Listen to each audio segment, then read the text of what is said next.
Hello all, welcome to the next video lecture on storage area networks. In this session, we'll be discussing FCIP.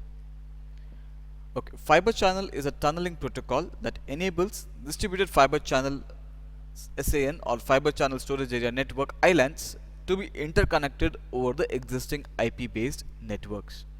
What we have here is a FCIP protocol stack. The FCIP protocol stack, it is basically containing multiple layers there. So we have the physical media, the IP, TCP, FCIP, FCP, SCSI commands and the application. The upper layer protocol SCSI includes the SCSI driver program that executes the read-write commands. Below the SCSI layer is the fiber channel protocol layer, which is simply a fiber channel frame whose payload is SCSI. The fiber channel protocol layer rides on top of the fiber channel transport layer. This enables the fiber channel frames to run natively within the fiber channel storage area fabric environment.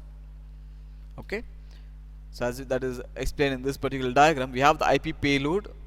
We basically send a FF frame over an IP network by encapsulating it within an IP packet.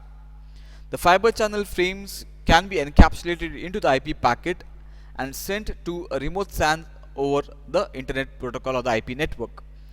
The FCIP layer encapsulates the fiber channel frames onto the IP payload and passes them to the TCP layer as shown in this particular diagram.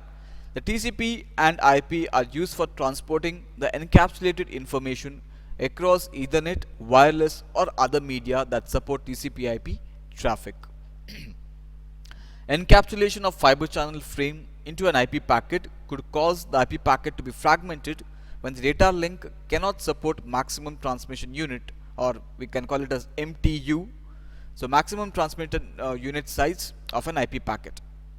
So encapsulation of fiber channel frame into an IP packet could cause the IP packet to be fragmented when the data link cannot support the MTU size of an IP packet.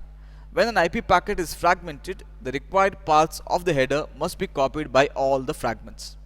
When a TCP packet is segmented, normal TCP operations are responsible for receiving and resequencing the data prior to passing it on to the fiber channel processing portion of the device. So when a TCP packet is segmented, normal TCP operations are responsible for receiving and resequencing the data prior to passing it on to the fiber channel processing portion of the device. Now let us see what is this FCIP topology. In an fiber channel or FCIP environment, an FCIP gateway is connected to each fabric via a standard fiber channel connection. The FCIP gateway at one end of the IP network encapsulates the fiber channel frames into IP packets. The gateway at the other end removes the IP wrapper and sends the fiber channel data to the layer 2 fabric. So at one end, FCIP packet or the fiber channel frame is encapsulated into IP packet. At the other end, the gateway removes the IP wrapper in order to retrieve the FC frame. The fabric treats these gateways as layer 2 fabric switches. Okay. An IP address is assigned to the port on the gateway which is connected to an IP network. After the IP connectivity is established, the nodes in the two independent fabrics can communicate with each other. Now, what are the performance and security considerations with this FCIP? Performance, reliability and security should always be taken into consideration when implementing the storage solutions using the FCIP. From the perspective of the performance, configuring multiple paths between the fiber channel or FCIP gateways eliminates single points of failures and provides increased bandwidth. So rather than having a single connectivity, a single path between the gateways, FCIP gateways, it's always better to have multiple paths to avoid single points of failure. In a scenario available or in a scenario of extended distance, The IP network might be a bottleneck if the sufficient bandwidth is not available. In addition, because FCIP creates unified fabric, disruption in underlying IP network can cause instabilities in the storage area environment or SAN environment.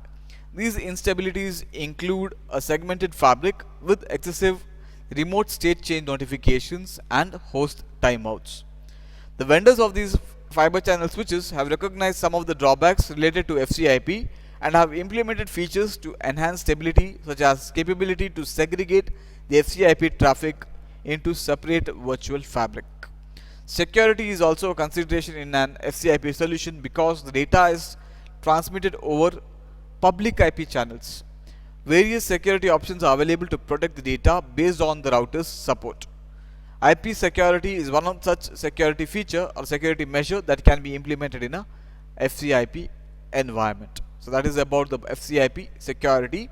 IP security can be implemented. We can have multiple paths between the gateways to avoid single points of failures, as well as we can have separate virtual fabric for segregating the fiber FCIP traffic here.